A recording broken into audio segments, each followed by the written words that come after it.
ಗೃಹಲಕ್ಷ್ಮಿ ಯೋಜನೆ ಬಗ್ಗೆ ಮಾತಾಡೋದು ನೋಡಿ, ಗೃಹಲಕ್ಷ್ಮಿ ಯೋಜನೆ ನನಗೆ ಆಕ್ಸಿಡೆಂಟ್ ಆದಮೇಲೆ ಸ್ವಲ್ಪ ಒಂದು 3 ತಿಂಗಳ ಸ್ವಲ್ಪ ಡಿಲೇ ಆಯಿತು. ಯಾಕಂತಂದರೆ ನಾವಿದ್ದಾಗ ಏನಾಗ್ತೀವಿ, ಫೈನಾನ್ಸ್ ಡಿಪಾರ್ಟ್ಮೆಂಟಿಗೆ ಪದೇ ಹಾಕ್ತೀವಿ.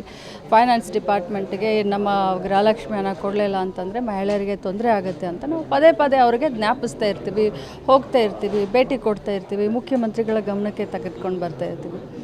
ಇದು ದುರ್ದೈವ ಆಕ್ಸಿಡೆಂಟ್ ಆದಮೇಲೆ ಸುಮಾರು 40 ದಿನ ನಾನು ಈ ರೀತಿ ಸ್ವಲ್ಪ ಇದಾಗಿರೋದ್ರಿಂದ ಸ್ವಲ್ಪ ಕುಂಠಿತ ಆಯಿತು. ಅದರ ಜೊತೆಯಲ್ಲಿ ಇಷ್ಟು ದಿನ ನಾವು ನಮ್ಮ ಡಿಪಾರ್ಟ್ಮೆಂಟ್ನಿಂದ ನಾವು ಹಣವನ್ನು ಬಿಡುಗಡೆ ಮಾಡ್ತಾಯಿದ್ವಿ.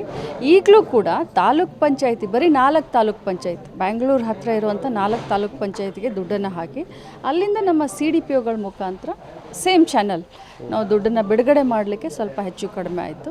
ಬಟ್ ಈಗೆಲ್ಲ ನಾವು ಸುರಳಿತ ಮಾಡಿದ್ದೀವಿ.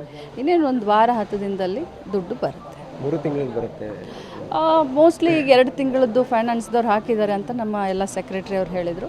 ಬಟ್ ನಾನು ಬಜೆಟ್ ಅಧಿವೇಶನಕ್ಕೆ ಹೋಗ್ತಾ ಇದ್ದೀನಿ. ನಾನಂತರೂ ಬಿಡೋದಿಲ್ಲ. ಎಲ್ಲ ಗೃಹಲಕ್ಷ್ಮಿಗಳಿಗೆ 3 ತಿಂಗಳ ದುಡ್ಡನ್ನು ಹಾಕಿಸೋ ಪ್ರಯತ್ನ ಮಾಡ್ತೀನಿ. ಈಗ ಹೊಸ ಪ್ಯಾಟರ್ನ್ ಶುರು ಮಾಡಿದಿರಿ, ಸೊ ಅದರಿಂದ ಬರೋದಕ್ಕೆ ವಿಳಂಬ ಆಯಿತಾ ಅಥವಾ ಅದು ಯಾವುದೇ ರೀತಿ? ಹೌದು, ಅದರಿಂದ ಬರೋದಕ್ಕೆ ಸ್ವಲ್ಪ ಟೆಕ್ನಿಕಲಿ ಇರುತ್ತಲ್ಲ. ಯಾಕಂತಂದರೆ ಮೊದಲು ನಾವು ಟ್ರೆಜರಿಯಿಂದ ನೇರವಾಗಿ ಡಿಡಿಗಳ ಮುಖಾಂತರ CDPಗಳ ಮುಖಾಂತರ ನಾವು ಅವರಿಗೆ ನೇರವಾಗಿ ಹಾಕ್ತಾಯಿದ್ವಿ.